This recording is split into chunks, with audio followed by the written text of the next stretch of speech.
जय हिंद साथियों। कैसे हैं आप लोग? आशा करते हैं अच्छे होंगे सभी लोग। एक बार फिर उपस्थित हैं आप लोगों के बीच में एक नया प्रैक्टिस सेट लेकर। एनटीपीसी प्रैक्टिस सेट नंबर 1 science.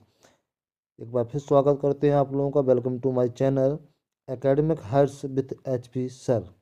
NTPC railway practice set नंबर 1 साइंस।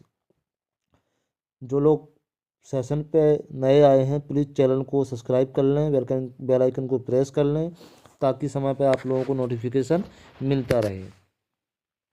बाकी सभी लोग सेशन को लाइक करें, शेयर करें, कमेंट करें और बिना समय बताए चलते हैं अगले क्वेश्चन की ओर। आपके आज के सेशन का क्वेश्चन नंबर 1 ये रहा आप लोगों के सामने आपकी स्क्रीन पर। बहुत ही महत्वपूर्ण श्रृंखला के साथ आपसे जुड़ रहे हैं एनटीपीसी रेलवे साइंस। जैसा कि आप लोगों को पता है कि साइंस का बड़ा रोल रहता है आपके एनटीपीसी में। क्वेश्चन नंबर पहला ये रहा आप लोगों के सामने। दूरदृष्टि दोष में व्यक्ति पूछा गया है आपसे। दूरदृष्टि दोष में व्यक्ति निकट की वस्तु स्पष्ट नहीं देख पाता। दूर की वस्तु स्पष्ट नहीं देख पाता। नेत्र गोलक, चपटा व लंबा हो जाता है। उपयुक्त में से कोई नहीं। क्वेश्चन नंबर 1 के लिए आंसर करेंगे सभी लोग और आंसर आना स्टार्ट भी हो गए। बहुत ही शानदार, बहुत ही बढ़िया आंसरों के साथ शुरुआत आप लोगों के द्वारा। बिल्कुल आप लोगों के द्वारा सही आंसर आ रहे हैं। बहुत ही बढ़िया शानदार आंसरों के साथ शुरुआत। क्वेश्चन नंबर 1 का A option is the right answer.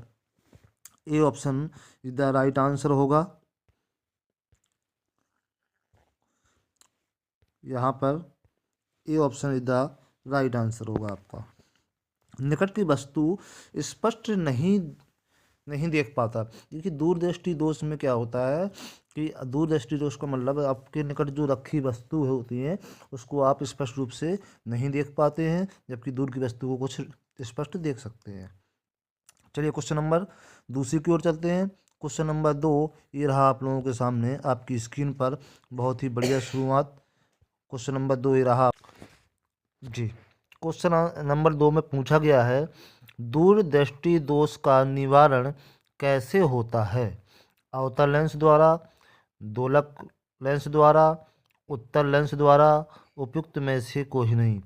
चलिए क्वेश्चन नंबर 2 के लिए आंसर करेंगे। दूरदृष्टि दोष निवारण कैसे होता है? अवतल लेंस द्वारा, दोलक लेंस द्वारा, उत्तल लेंस द्वारा, इनमें से कोई नहीं। क्वेश्चन नंबर 2 के लिए आंसर करेंगे सभी लोग। यस, क्वेश्चन नंबर 2 के लिए आंसर आना स्टार्ट भी हो गए। बहुत ही बढ़िया आंसरों के साथ शुरुआत आप लोगों की। यहाँ पर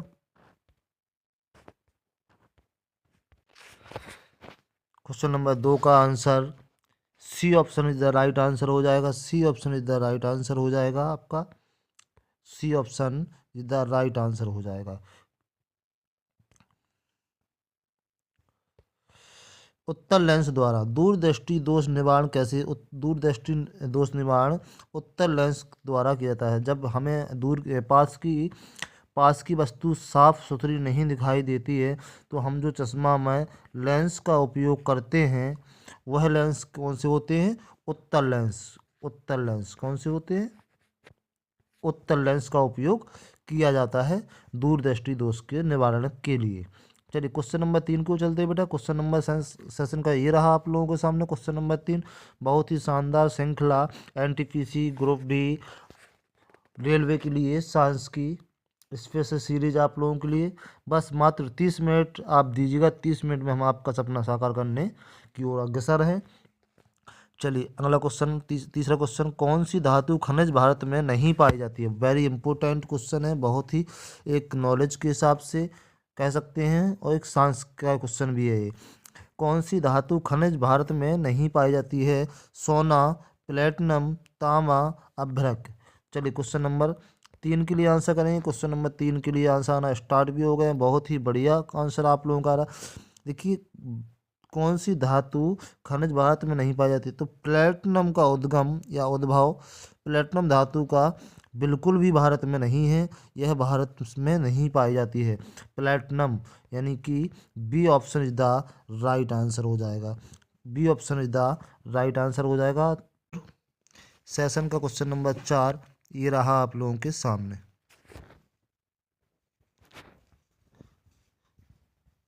क्वेश्चन नंबर 4 सेशन का ये रहा आप लोगों के सामने। 4 में पूछा गया है, अवतल दर्पण से बने प्रतिबिंब की प्रकृति होती है। अवतल अवतल दर्पण से बने प्रतिबिंब की प्रकृति होती है आभासी प्रतिबिंब बनाने में, वास्तविक प्रतिबिंब बनाने में, आभासी और वास्तविक दोनों तरह के प्रतिबिंब बनाने में, उपयुक्त में से कोई नहीं। क्वेश्चन नंबर 4 के लिए आंसर करेंगे सभी लोग। सभी लोगों का स्वागत है, बहुत बहुत धन्यवाद सभी लोगों को सेशन में जुड़े रहने के लिए। सेशन को लाइक करें, शेयर करें, कमेंट करें। क्वेश्चन नंबर 4 के लिए आंसर करें। क्वेश्चन नंबर 4 के लिए आंसर आना स्टार्ट भी हो गया बच्चे। दोस्तों यहाँ पर क्वेश्चन नंबर 4 के लिए आंसर हो जाएगा C option is the right answer. बहुत बढ़िया, C option is the right answer. C option is the right answer हो जाएगा क्वेश्चन नंबर 4 के लिए। क्वेश्चन नंबर 4 के लिए C option is the right answer. C option is the right answer हो जाएगा। और अवतल दर्पण में बनने वाले प्रतिबिंब की प्रकृति कैसी होती है? आभासी एवं वास्तविक दोनों तरह की होती है। आभासी भी होती है और वास्तविक भी होती है। तो यहाँ पे आभासी और वास्तविक दोनों तरह की हो जाएगी, इसलिए यहाँ पर आपका क्या हो जाएगा? C option is the right answer. Question नंबर 5 की ओर चलते हैं बेटा। क्वेश्चन नंबर 5 ये रहा आप लोगों के सामने। सेशन का क्वेश्चन नंबर 5, जल से भरा तालाब उथला दिखाई देता है, इसका कारण है प्रकाश का परावर्तन, अपवर्तन, प्रकीर्ण, विवर्तन। चलिए क्वेश्चन नंबर 5 के लिए आंसर करेंगे। क्वेश्चन नंबर 5 के लिए आंसर करेंगे। देखिए क्वेश्चन नंबर 5 में जल से भरा तालाब उथला दिखाई देता है, इसका कारण क्या है? जैसे कि पानी में जल में डूबी हुई छड़ी तिरछी दिखाई देती है।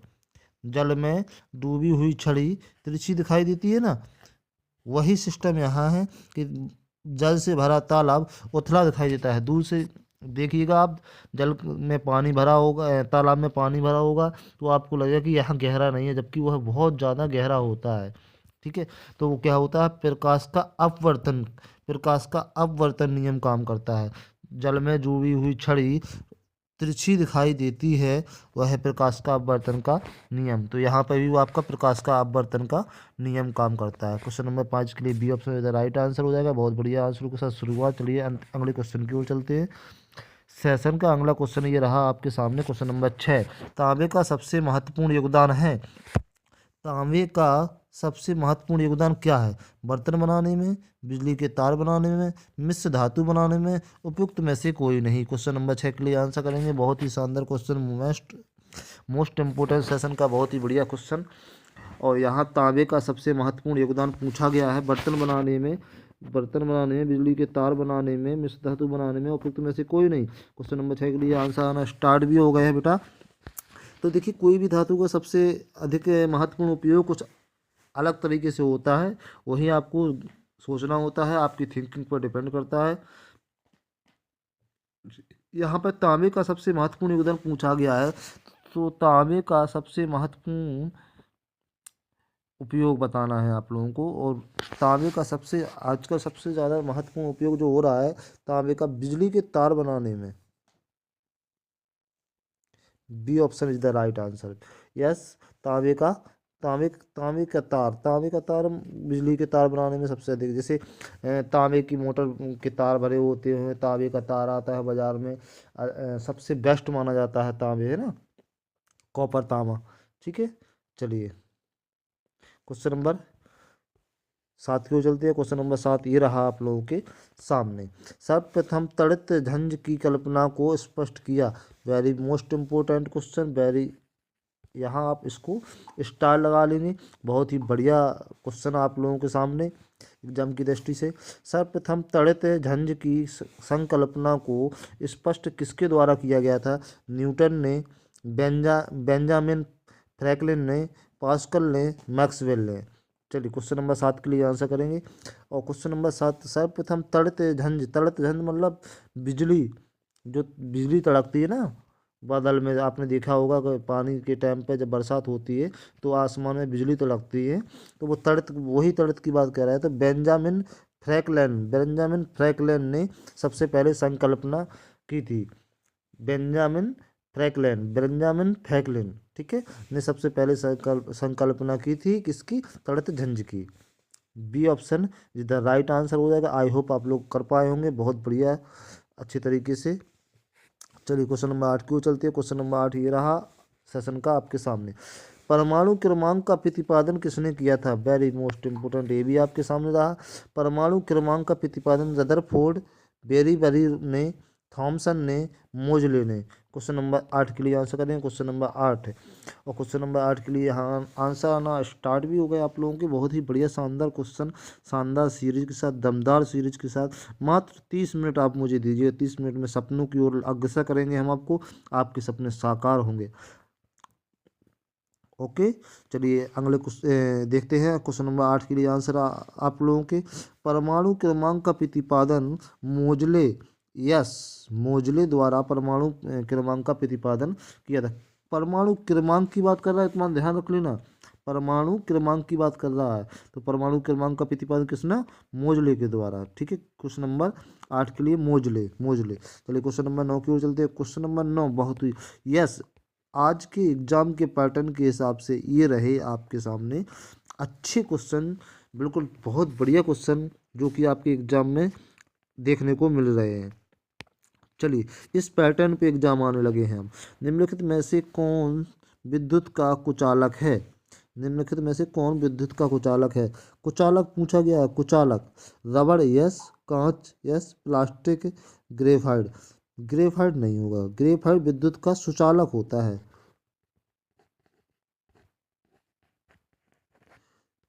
ग्रेफाइट विद्युत का क्या होता है? सुचालक होता है। तो ग्रेफाइट नहीं होगा आपका।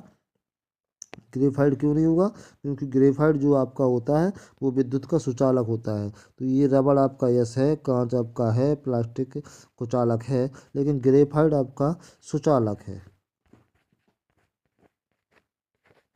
क्या है? सुचालक है।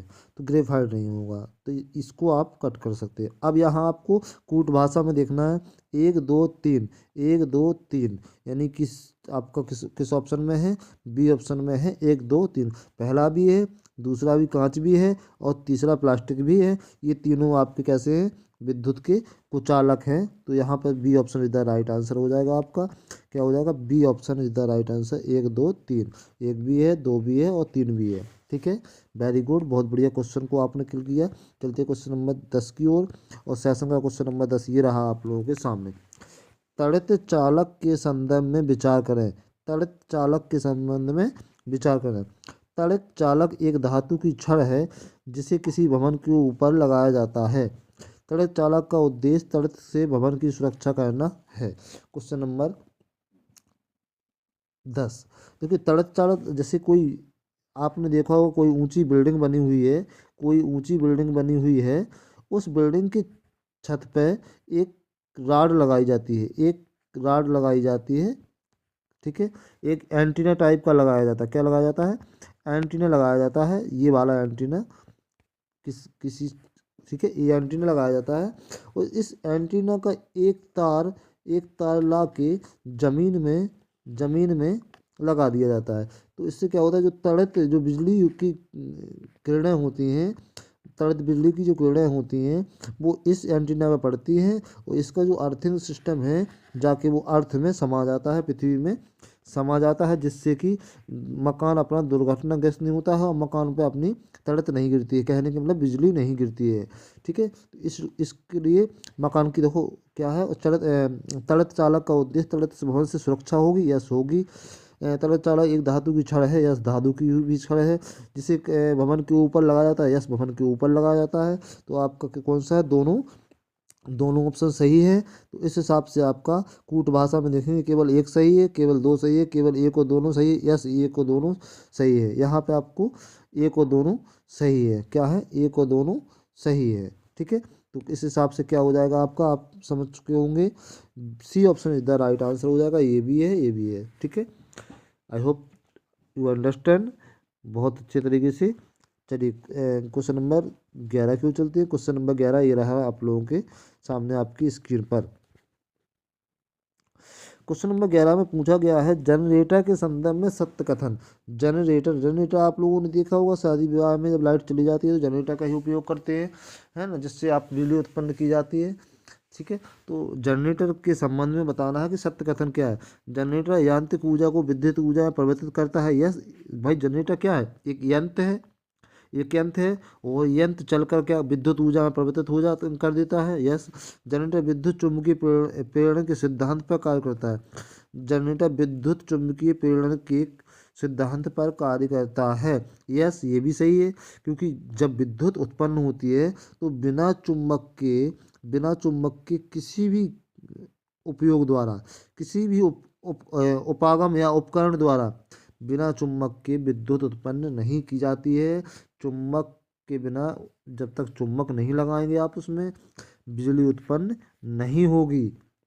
ठीक है, तो यहाँ पे आपसे वही पूछा गया है कि प्रेरणा के सिद्धांत पर काम करता है। यस, करता है। और यहाँ आपका यांत्रिक ऊर्जा को विद्युत ऊर्जा में परिवर्तित करता है। यस, करता है। तो यहाँ कूट भाषा में केवल एक सही, केवल दो सही, केवल एक और दोनों सही। C option is the right answer हो जाएगा। यस, दोनों सही हैं, दोनों सही है, एक और दोनों सही है। चलिए क्वेश्चन नंबर 12 क्यों चलते हैं। क्वेश्चन नंबर 12 सेशन का ये रहा आप लोगों के सामने। बड़ा ही मज़ेदार शानदार सीरीज है ये साइंस की। दिष्ट धारा कहते हैं। दिष्ट धारा क्या है, चलिए।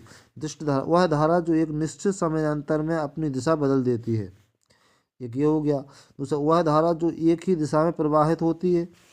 ठीक है, ये हो गया। वह सेल दिष्ट धारा प्रदान कर विद्युत सेल दिष्ट धारा प्रदान करते हैं। ये भी चलो ठीक है। तीनों ऑप्शन आपके सामने। अब आपको कूट भाषा में दिया है केवल कथन 2 और 3 सही है, 2 और 3 सही है। केवल कथन 2 सही है, केवल कथन 3 सही है, केवल कथन 1 सही है। क्वेश्चन नंबर 12 के लिए आंसर करेंगे सभी लोग। इसके बाद हम आपको एक्सप्लेन करते हैं। क्वेश्चन नंबर 12 के लिए आंसर करेंगे। यस, 12 के आंसर आना स्टार्ट भी हो गए। चलिए क्वेश्चन नंबर 12 को देखते हैं। क्वेश्चन नंबर 12 में पूछा गया है दिष्ट धारा कहते हैं वह धारा जिसे एक निश्चित समयांतर में अपनी दिशा बदल देती। भाई, कोई भी धारा अगर निश्चित समयांतर में अपनी दिशा बदल देती है, ये तो बिल्कुल गलत है। वह धारा जो एक ही दिशा में प्रवाहित होती है। यस, धारा हमेशा एक ही दिशा में प्रवाहित, एक दिशीय होती है। धारा एक दिशीय होती है। विद्युत सेल दिष्ट धारा को प्रदान करता है, विद्युत सेल दिष्ट धारा प्रदान करता है। यस, ये भी सही है, ये भी सही है। तो 2 और 3 कौन से में सही है, तो ए option is the right answer. केवल कथन 1 और 3 सही है, केवल कथन 2 और 3 सही है। तो आपका ए option is the right answer हो जाएगा। क्वेश्चन नंबर 12 में दिया हुआ है आपका ए ऑप्शन, केवल कथन 2 और 3 सही है। यस, 2 और 3 सही है। ठीक है, क्वेश्चन नंबर 12 का आई होप समझ चुके होंगे आप लोग। क्वेश्चन नंबर 13 की ओर चलते हैं। क्वेश्चन नंबर 13 ये रहा आप लोगों के सामने। निम्नलिखित में से विद्युत का चालक है। विद्युत का चालक पूछा गया है। तांबा, ग्रेफाइट, लवणों का जड़ीय विलयन और हीरा। चलिए, यहाँ तांबा, ग्रेफाइट, लवणों का जलीय विलयन और हीरा। तो केवल 1 और 3 सही है, केवल 1, 2, 3 सही है, उपयुक्त सभी है, केवल कथन 1 सही है। ये आपके चारों ऑप्शन दी हुई हैं, इन ऑप्शन से आपको बताना है। चलिए क्वेश्चन नंबर 13 के लिए आंसर करेंगे। क्वेश्चन नंबर 13 के लिए आंसर करेंगे। क्वेश्चन नंबर 13 में देख लीजिएगा, आपको बहुत बढ़िया आंसर आया आप लोगों का। तांबा आपका कैसा होता है, तांबा आपका कैसे होते हैं, विद्युत का चालक होता है। यस, होता है। ग्रेफाइट विद्युत का अच्छा चालक होता है, ये भी होता है। लवणों का जलीय विलयन, भाई लवणों का जलीय विलयन हो या लवणों का जलीय विलयन ना भी हो, तो भी जल में विद्युत बहुत जल्दी चालक होती है। ठीक है, ये भी आपका सही है। तो ये भी सही है। अब रह गई हीरा वाली बात। तो हीरा आपका क्या होता है, विद्युत का कुचालक होता है। क्या होता है, कुचालक होता है, कुचालक होता है। यह एक कह सकते हैं एक प्रकार का कांच कह सकते हैं, जैसे हीरा। तो कांच कैसा होता है, विद्युत कुचालक होता है। इसलिए यहाँ हीरा आपका नहीं होगा। बाकी 1, 2, तीनों आपके होंगे। तो यहाँ कौन से ऑप्शन में सही हो रहा है, B option is the right answer. 1, 2 और 3 सही है। तो यहाँ 13 का B option is the right answer हो जाएगा। B option is the right answer हो जाएगा। चलिए ठीक है, क्वेश्चन नंबर 14 की ओर चलते हैं।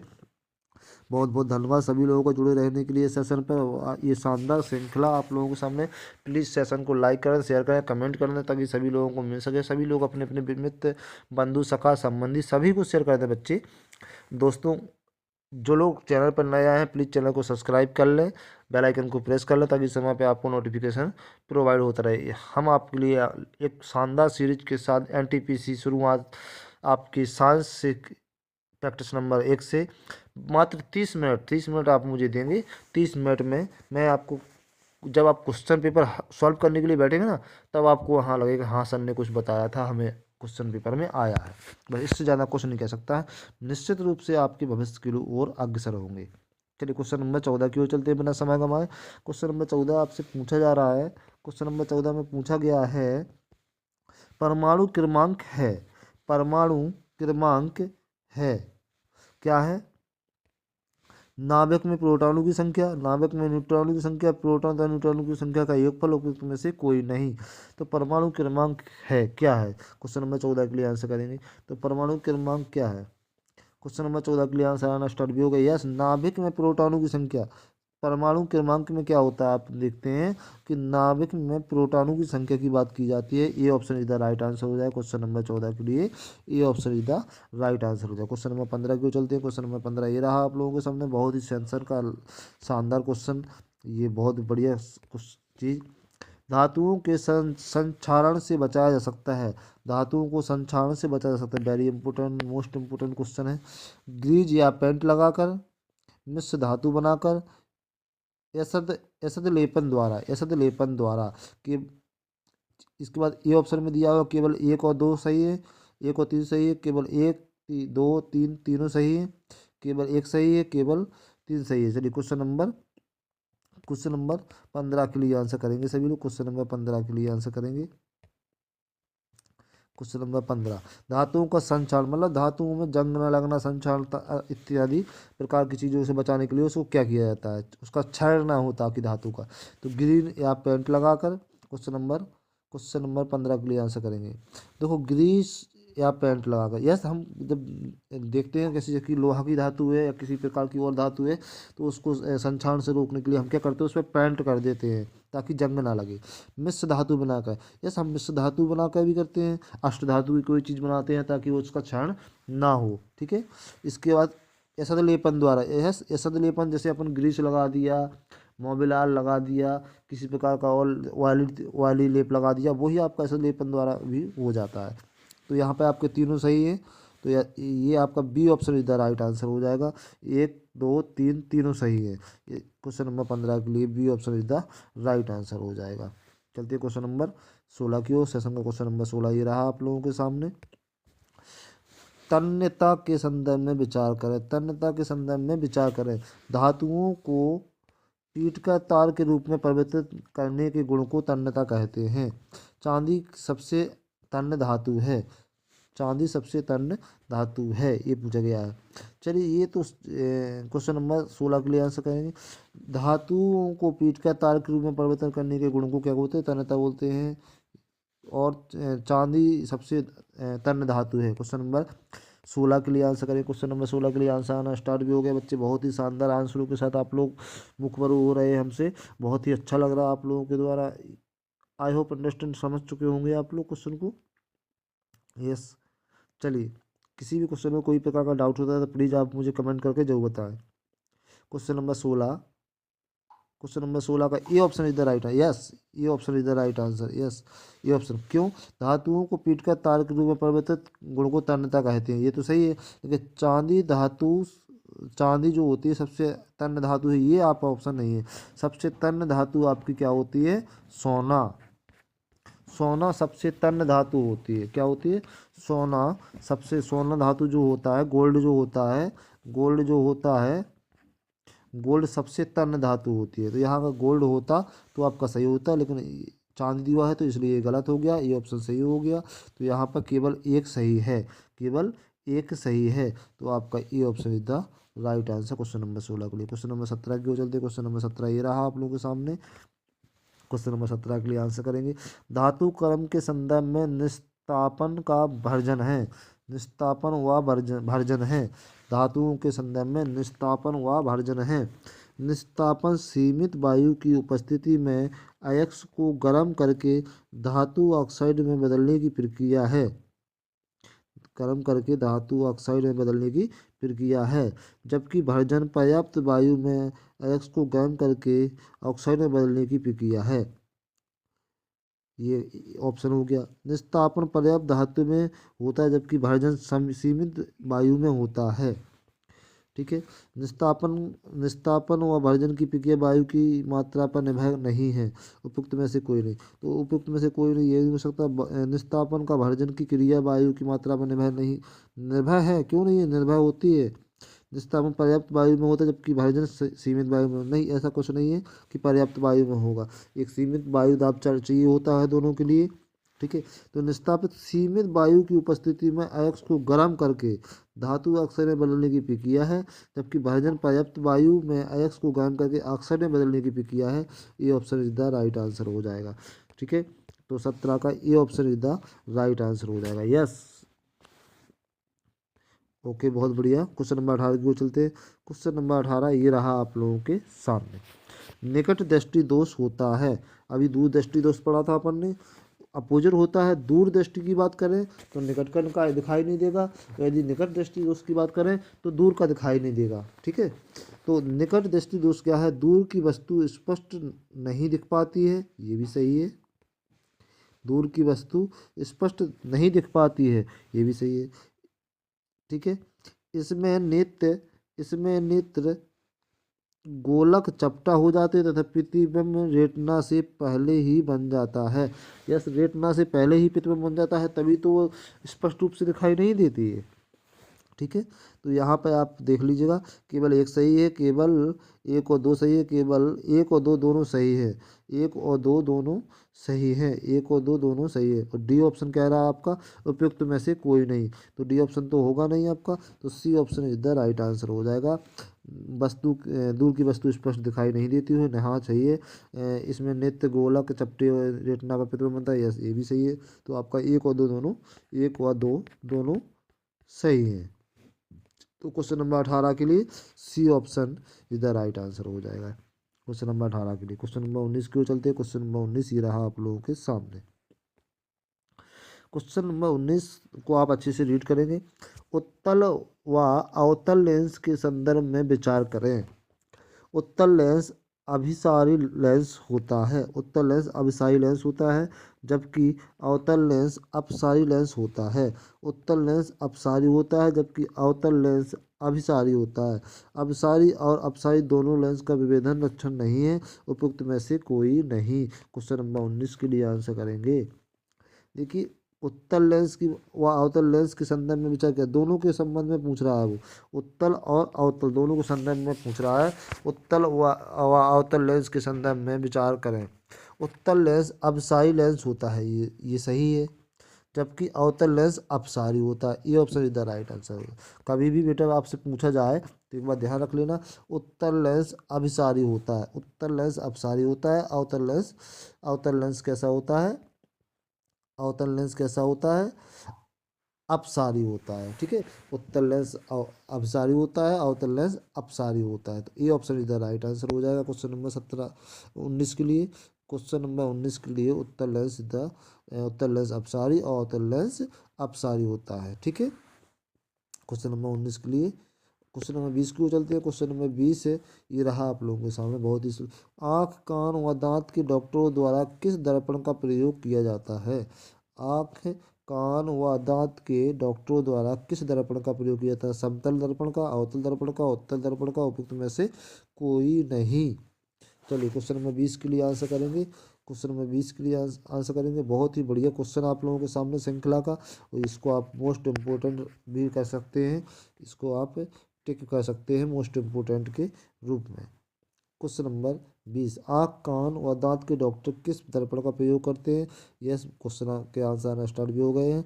B option is the right answer हो जाएगा, B option is the right answer हो जाएगा, B option is the right answer हो जाएगा। अवतल दर्पण का डॉक्टर जो होते हैं कान, नाक, दांत वाले अवतल दर्पण का उपयोग करते हैं चिकित्सा के रूप में। चलिए क्वेश्चन नंबर 21 को चलते हैं। क्वेश्चन नंबर 21 ये रहा आप लोगों के सामने बहुत ही शानदार श्रृंखला के साथ।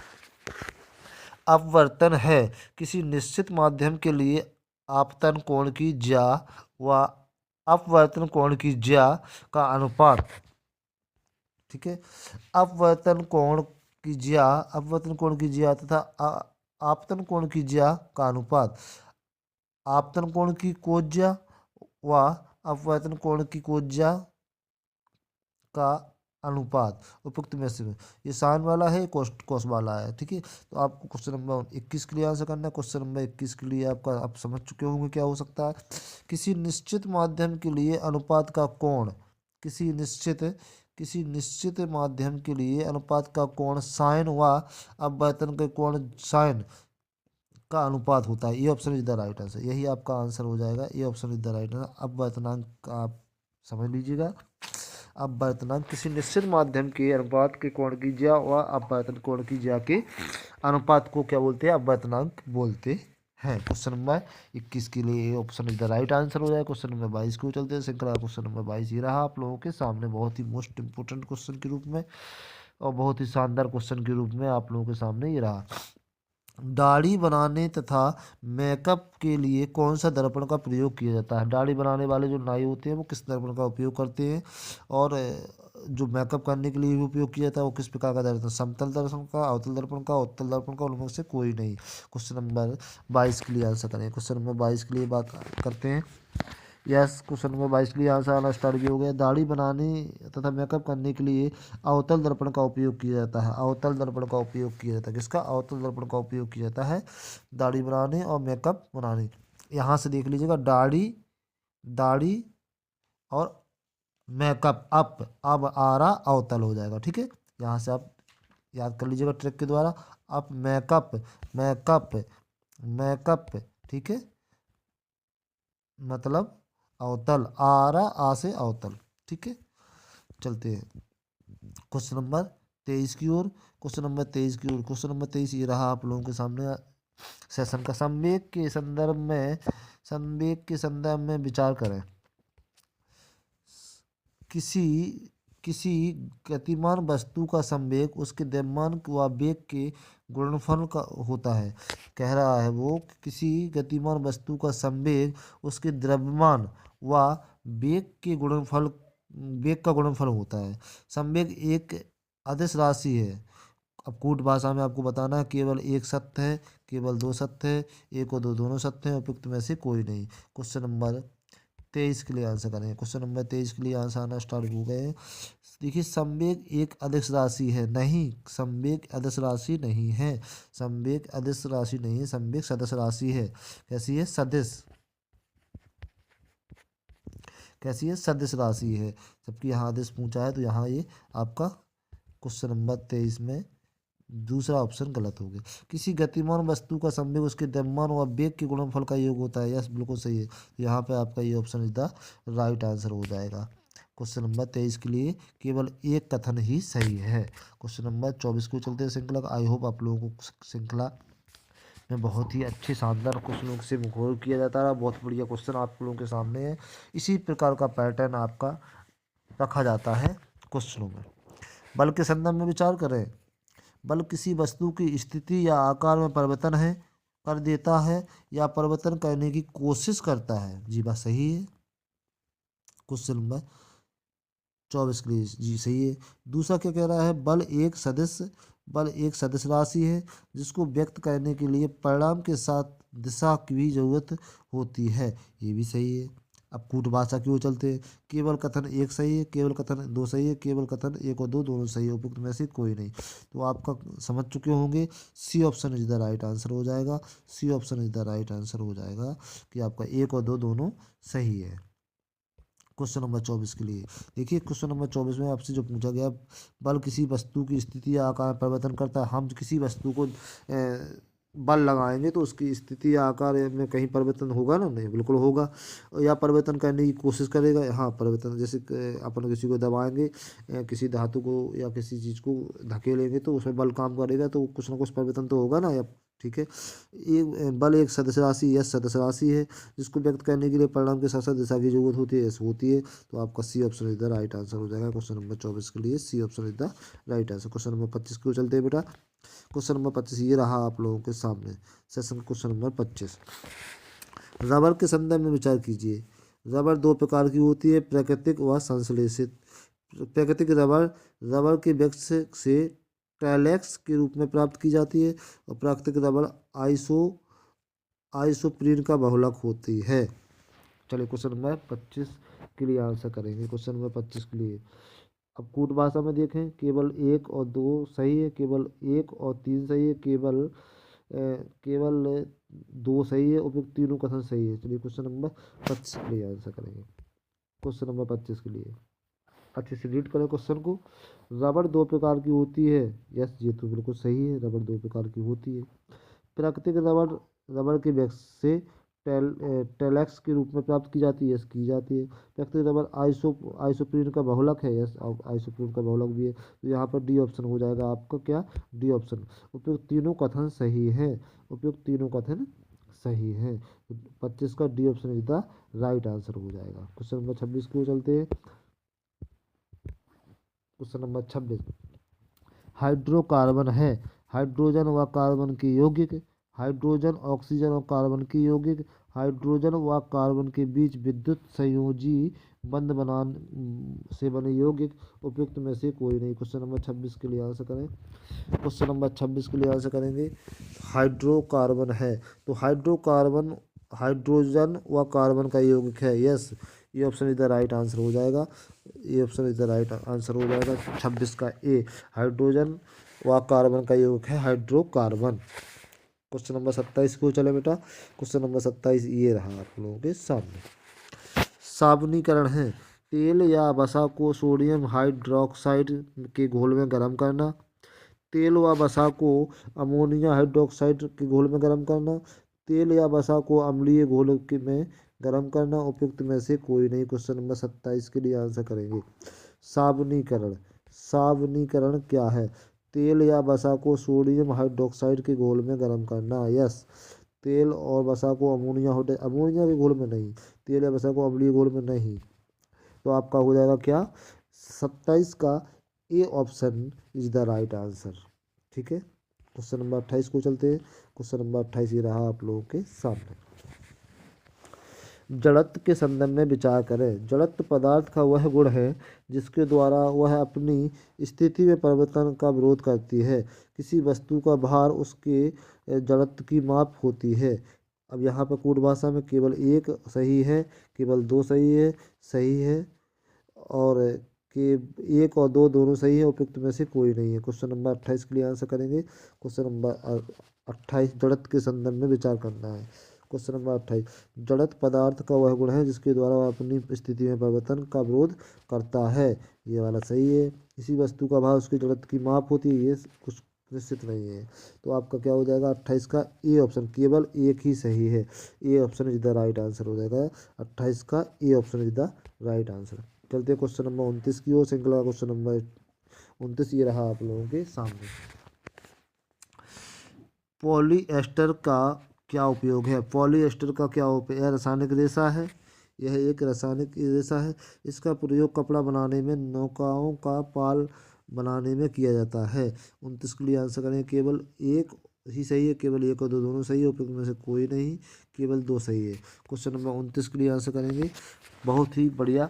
एक बार फिर आप लोगों का, सभी लोगों का स्वागत करना चाहेंगे academic Heights with HP sir channel पर। सभी लोग सेशन को लाइक कर दें, शेयर करें, कमेंट कर दें। जो लोग सेशन पर नए आए हैं वो प्लीज़ चैनल को सब्सक्राइब कर लें, बेल आइकन को प्रेस कर लें ताकि समय पर आपको नोटिफिकेशन प्राप्त होता रहे। एक शानदार series NTPC science practice set नंबर 1। चलिए क्वेश्चन नंबर 29 के लिए आंसर करें। क्वेश्चन नंबर 29 के लिए आंसर आना स्टार्ट भी होगा। Yes B option is the right answer हो जाएगा। 1 और 2 यह रासायनिक रेशा भी है, इसका उपयोग कपड़ा बनाने और नौकाओं का पाल बनाने में किया जाता है। तो इस हिसाब से 29 का आपका B option is the right answer हो जाएगा। क्वेश्चन नंबर 30 को चलते हैं। सेशन का लास्ट क्वेश्चन, बहुत ही शानदार क्वेश्चन के साथ बहुत बहुत बढ़िया अच्छी तरीके से आप लोगों ने आंसर किए हैं और बहुत बढ़िया जुड़े रहने के लिए सब लोगों को धन्यवाद। हीरा का मुख्य गुण है, हीरा का मुख्य गुण क्या होता है? हीरा अत्यधिक कठोर होता है, शुद्ध हीरा पारदर्शक और रंगीन होता है, हीरा ऊष्मा का अच्छा चालक होता है। अब कथन बताना है। केवल 1 और 2 सही है, केवल 1 और 2 और 3 2 सही है, केवल 1 सही है, उपयुक्त में से कोई नहीं। देखिए आपको बता दें, हीरा जो होता है, हीरा अत्यधिक कठोर होता है, यस होता है। हीरा पारदर्शक और रंगीन होता है, यस होता है। हीरा ऊष्मा का अच्छा चालक होता है, यस होता है। तो यहाँ पे आपका कौन से तीनों सही है, तो ये आपका B option is the right answer हो जाएगा। क्वेश्चन नंबर 30 का B option is the right answer हो जाएगा। यहाँ हमने आपके 30 क्वेश्चन कंप्लीट किए। बहुत बहुत धन्यवाद सभी लोगों का जुड़े रहने के लिए, बहुत बहुत धन्यवाद। फिर हाजिर होंगे एक नई श्रृंखला के साथ, नई एनर्जी के साथ, नए क्वेश्चनों के साथ सभी लोग के सामने फिर हाजिर होंगे एक बार। और पुनः हम आप लोगों का, सब लोगों का धन्यवाद करना चाहते हैं सेशन पर जुड़े रहने के लिए, और स्वागत करते हैं academic Heights with HP sir channel पर। तब तक सभी लोग पढ़ते रहिए, स्वस्थ रहिए, मस्त रहिए। ठीक है, टेक केयर, बाय बाय। सभी लोग को धन्यवाद, बहुत बहुत धन्यवाद। जय हिंद, जय भारत।